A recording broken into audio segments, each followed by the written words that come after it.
Hey guys, Kevin Moeller here with strategiclifedesign.com, and I'm super excited to be actually putting this video out there to share with you guys some things that I have discovered over the past several years of actually studying human behavior and studying goal setting and mindset and a lot of different things that I have been studying and discovering for myself and growing to learn why is it that some people reach their goals and other people don't.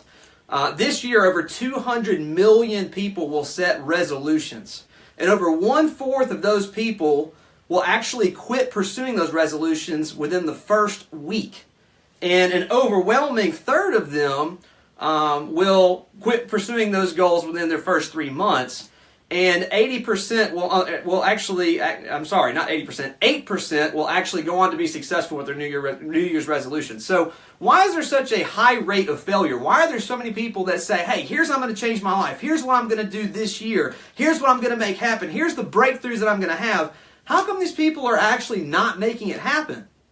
Well, I believe that I've discovered a vast majority of why people don't make their resolutions happen. And I'm going to share with you over the next few minutes how you don't have to be one of those people, how your resolutions can come to fruition with a guaranteed plan. I'm going to share that in the second part of this video, but the first part of this video is something I want to encourage you to do. A lot of people look forward to what they want to accomplish, but very few actually reflect on what they have accomplished or what's happened in the years past. And so, a couple of things that I want to leave with you. Number one, I encourage you to do some reflection. And you want to reflect on 2017. And you want to look and see, there's a couple different things that you want to evaluate. First and foremost are, in my opinion, you want to evaluate your relationships. Why? Because the law of association states that the people that surround you have more of an impact on you than you do on them.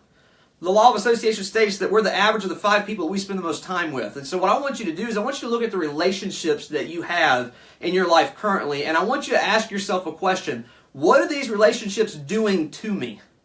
Right? Because there's only so much energy that you have in your life. Jack Canfield teaches this in his book, The Success Principles. He is the author of the Chicken Noodle Soup series of books, sold hundreds of millions of copies of his books.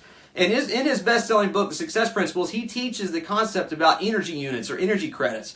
You only have so much energy given to you for a 24-hour period.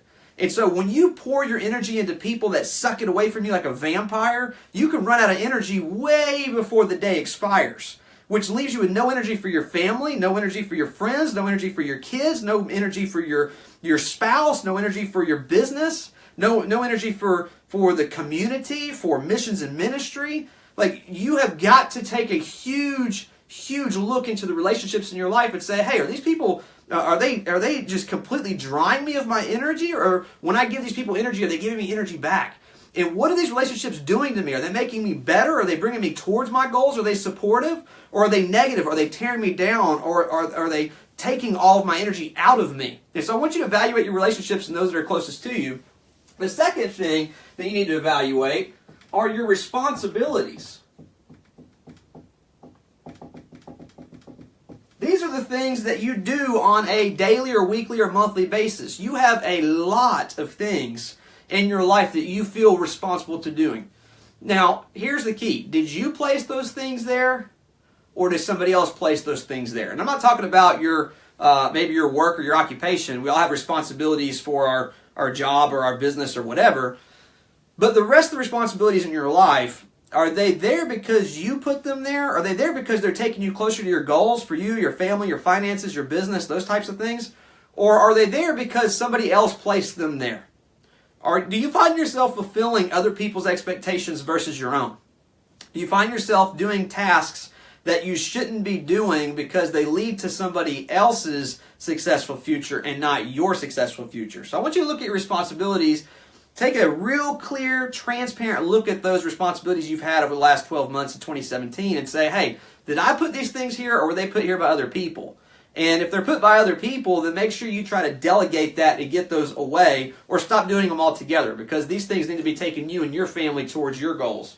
So the next thing that you're going to look at are the results that you got in 2017.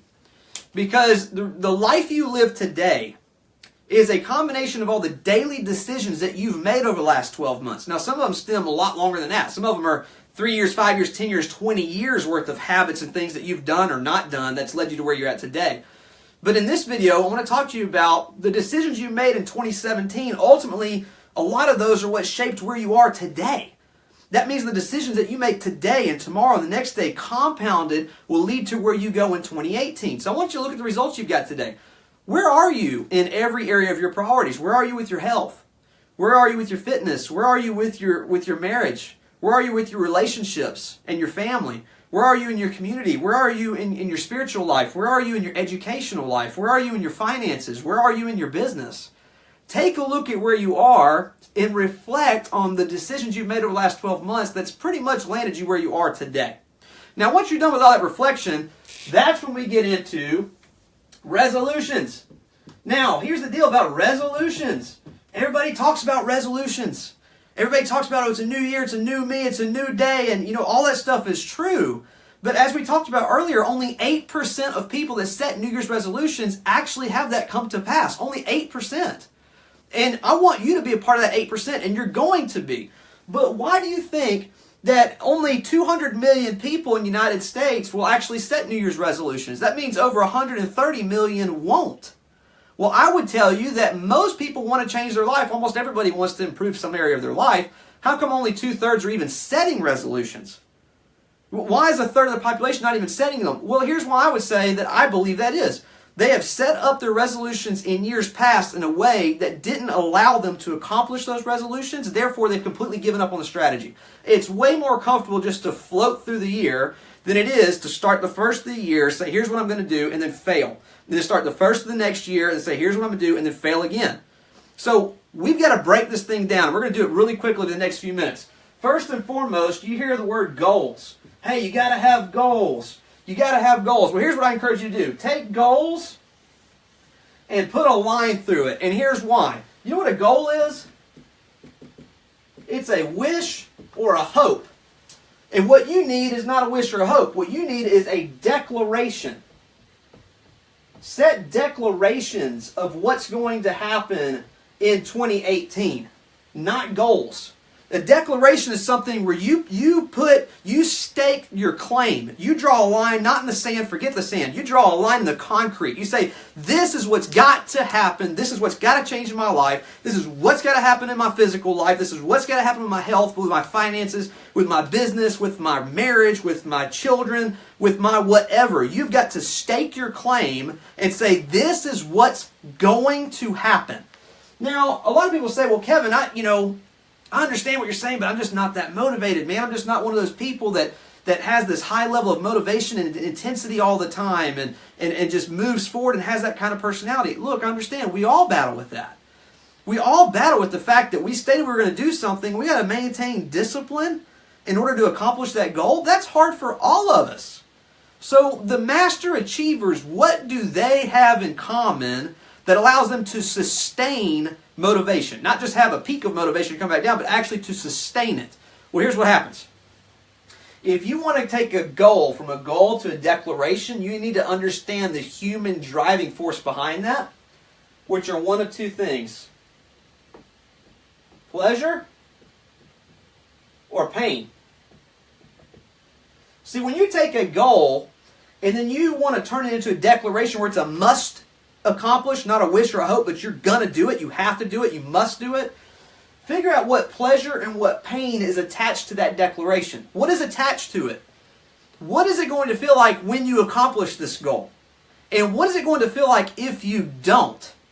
And that's how you're going to change it from a goal to a declaration, is you're going to put that human emotion behind it. You're going to understand what it feels like. Now listen, we know that this concept works. Why do you think that every car dealership in the country, every car dealership, it doesn't matter if it's a new vehicle or a used vehicle, it doesn't matter the make or the model of the car, it doesn't matter the town or the city or the state that you go to, they all want you to test drive the vehicle. Now, why do they want you to test drive the vehicle? Because they want you to feel yourself behind the wheel before you're ever asked to make that first payment. Before you're ever asked to pay the price, they want you to see what it feels like. That's what I'm asking you to do. Instead of stating a wish or a hope, which is a goal, And having to pay the price, I want you to feel what it's going to feel like to make it happen. And I want you to feel what it's going to feel like to not make it happen. That's how you're going to help drive yourself from a goal, a wish, or a hope to an actual declaration. And that's when things hit the real results, is when you understand that. So step number 1 is go from goals to declarations. That's step number 1. Step number 2 is identify the pleasure and the pain behind reaching that declaration, behind making it happen and not making it happen. Step number 3 is a habit forming plan. Now, I like to use physical fitness for this one because I think it illustrates a great example of why a lot of people don't ever have the resolution of getting in shape actually happen for them. And here's why.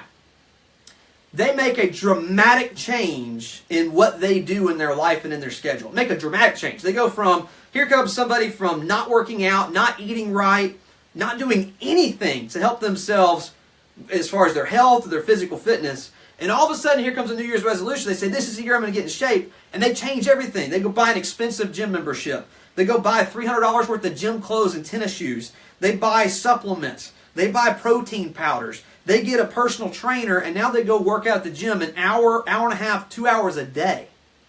That's such a dramatic shift in their schedule that, yeah, they can make that happen the first week of January. But come the second week of January, they've completely quit and given up. Why? Because instead of making a habit-forming plan, they made a life-altering plan. What I encourage you to do in every area of your goals and declarations is to figure out how you can squeeze it into something that you could form into a habit, just like brushing your teeth. I mean, you could be late to work, still have time to brush your teeth.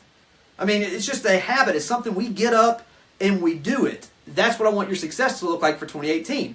I want it to be something you get up and you just do it because you built it into a habit-forming plan. So just in this example, the person A, the person who really hasn't done anything to help their physical fitness in 2017 and now 2018, they say, hey, this is my year of getting in shape. Make a habit-forming plan.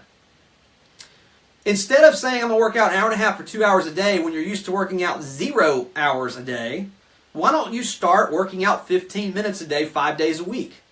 15 minutes. On the busiest of days, you can still fit in 15 minutes. You can still carve out 15 minutes. You can still find or make 15 minutes for that goal. But here's what happens.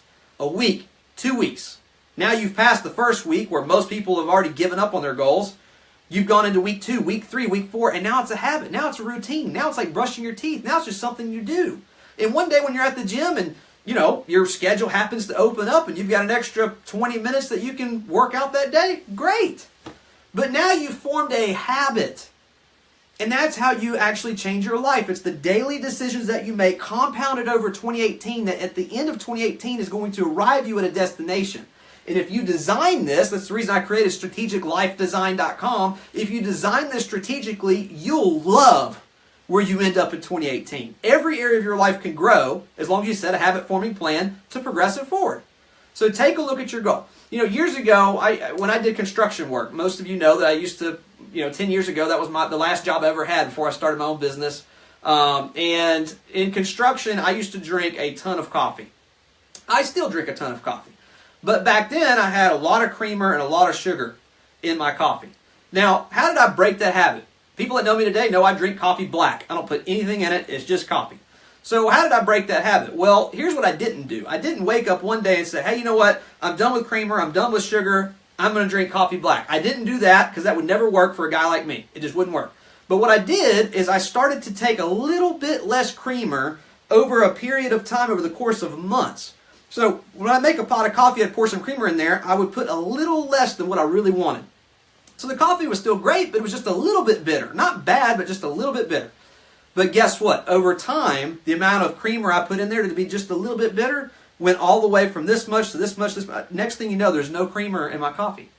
And then I did the same thing with sugar. I started weaning off the sugar, just made the coffee just a little bit bitter, and next thing you know, I was able to drink coffee black. I did the same thing with Dr. Peppers. Back in my construction days, 10 Dr. Peppers a day is what I would drink. You know the last time I had a Dr. Pepper now? 6, 7, 8 years ago? 8.5 years ago? Maybe 9? I mean, I weaned myself off of it. I created a habit, a routine that enabled me over time to accomplish my goals. And by human nature, you're able to accomplish those goals if you set it up like that. So you've got turning your resolutions into goals. Turning your goals into declarations. That's number one. Number two, evaluating and figuring out what the pleasure and the pain is that's attached to that declaration. Number three is create a habit-forming plan. So what's the last step? Number four is accountability. Accountability. Look, you have contacts in your life right now that you do not need to share your goals with. You realize that you have friends and potentially maybe even family. I mean, you know people that would love to see you fail. We all do. There's people that are just like that. Don't ask me why, but they're out there, and we all run into those people. But we all have a lot of people that love us, that care about us, that support us, and want to see us succeed, and that will push us in that direction. They'll pull us in that direction. They're one of the associations we need to keep close to us because they give us energy, they give us positivity, they care about our goals, they care about our well-being, and they want to see us succeed. Those are the people that you need to share your goals with. You need to say, hey, look, here's what I'm doing. Here's why I'm doing it. Here's my plan of action. I want you to hold me accountable. I want you to know about my goals so that you can encourage me when I'm weak or when I'm down to move forward. And that's how you're going to accomplish your wildest goals and dreams in 2018. Listen, this can be the most prosperable, just the most incredible year that you've ever had in your life, in every area of your life. If you take inventory, reflect on 2017, set out these 4 things for 2018 and evaluate your goals with that. So with that being said, look us up, strategiclifedesign.com. Love to help you. Comment below if you've got any questions or anything I can help you with. God bless you, and make 2018 the best year of your life. Bye for now.